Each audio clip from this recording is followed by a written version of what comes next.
So, as a timekeeper, we are about to be right at the end of this podcast. We could talk forever, but I want to thank everyone for this insightful conversation.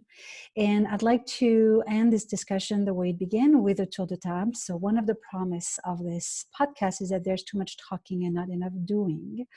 So let's pass the mic and tell us what you've heard today that will inspire you to start doing something differently, the way you did it prior to this conversation, or anything you want to leave the viewers or listeners with.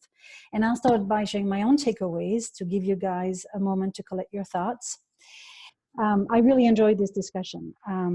I've always thought of myself as an artist just because I paint and I write poetry, but I've never thought of bridging or building a bridge and bringing this into the business world. And I'm actually one of those people who are a doer. I love to solve problem. I enjoy solving problem.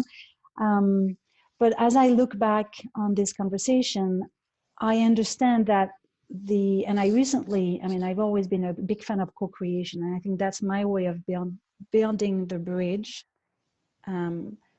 through co-creation, because in this co-creation process, there's a lot of uncertainty. The same way that when you start painting or writing something, you don't know where you're going to end up. And so I've learned to deal with uncertainty, which I'm practicing.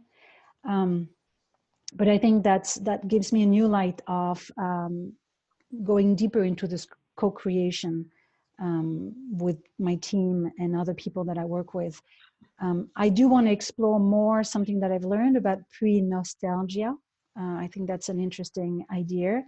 And I'd be curious, I can already think of a few meetings that I'd like to have with the team as we talk about services and the way we work with customers. And I want to bring to them the four pillars of the well-being: emotional, spiritual, body, and rational, and see how can that translate into the work that we do, into the way that we tackle problem, and see what are the system and tools that can support this. So not knowing where this will lead, I really, really enjoyed this discussion, and it gives me a lot of idea, and I'm excited. This idea also of labeling. I actually want to revisit the title that I have on my LinkedIn page and see what other title would I feel comfortable. And I know that it starts with me. It's not about convincing client to bring arts within their organization, but it's more me first giving myself the permission to express my art in a way that can be understood. So thank you so much. Okay, so John, would you like to go first and share your own takeaways or anything that you'd like to add or leave us with? No, I think it's been a very insightful conversation for me. I'm going to start practicing writing poetry and resonance, honoring the three colleagues above. I think it's always good to be hearing something that you've not heard for the first time. And so I think I've heard quite a few concepts that I've not heard before, which is impressive. And, thank you. I'm good. I pass the mic. Great. Thank you. Christopher? I guess the thought I'm going to take away and crunch on, John, when you were talking about bridging leadership and this idea of hanging in contradiction and being able to create a space for contradiction. And what I'm thinking of is some books I've been reading on the history of 20th century philosophy, and how, some of the great philosophers of the 20th century, like Wittgenstein, for example, the later they went into their careers as philosophers, the more they gravitated toward poetry, because they became increasingly aware that the precision of prose was actually dissolving the stuff, the subject matter, that they were trying to work on. And the distinction of poetry is that it doesn't dissolve everything into precision, but it allows the expression and the hanging within contradiction and ambiguity.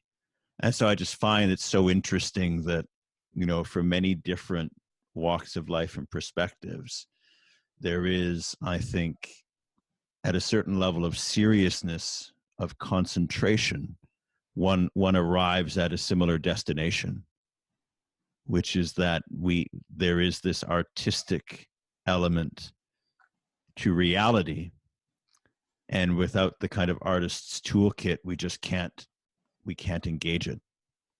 So I think that's fascinating. And I apologize, I need to cut off. Sure. So it's lovely to share this moment with you. Thank you, Christopher. Bye. And we'll continue with Andy.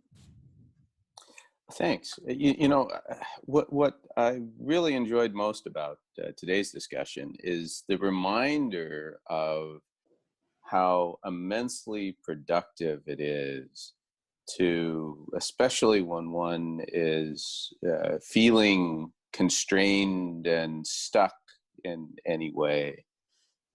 You know, even if the feeling is procrastination of avoiding doing something, that there is always an opportunity to work yourself out of that feeling simply by engaging with artistry, engaging solely for the purpose of trying to get what's inside you right now out.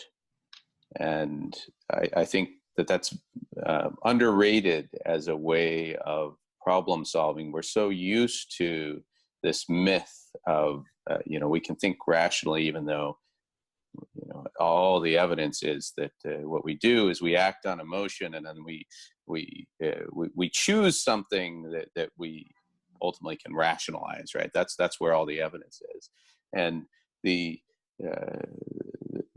idea then is, okay, if I feel stuck, it's because I don't feel like I can rationalize what I sense that I have to do, right? Therefore, it's time to spend a little bit of time artistically to try to, you know, contain the dissonance that I feel inside something that also has resonance, that seems to make sense, and by putting that artistic effort into whatever it is that I'm struggling with, I don't have to solve that thing. I just have to produce some art.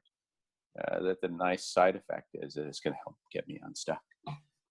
Exactly, very true. And we can see that, especially in this crisis, that we're currently, humans are not rational thinker. They're actually emotional creatures, which is why we see what we see. But yes, and then to end this conversation, I'll leave it to Fateme for her last words. Well, I just realized one thing. We've been talking and rationalizing about art, and we haven't shared much of art, which is all the point of this discussion. So I think instead of making another rational summary of it, I read a poem so that we can close with some art, actually. Awesome. So I read a poem from The Poetry of Leadership, a poem called Born with Wings. I was born with wings to learn the difference between strength and softness. I learned strength. To fly, I have to learn softness. So with this. Very nice. Wow, that's pretty deep. With this, I think I've closed what I had to say. It's a beautiful way to closing it. So really thank you again. And I'd like to end by asking viewers and listeners to like this video and subscribe to our podcast and tell us how they have seen art impacting their own well-being in their organization, in their work. They can leave answers to the comment below. And thank you again, everyone, for being on this discussion. Thank you so much.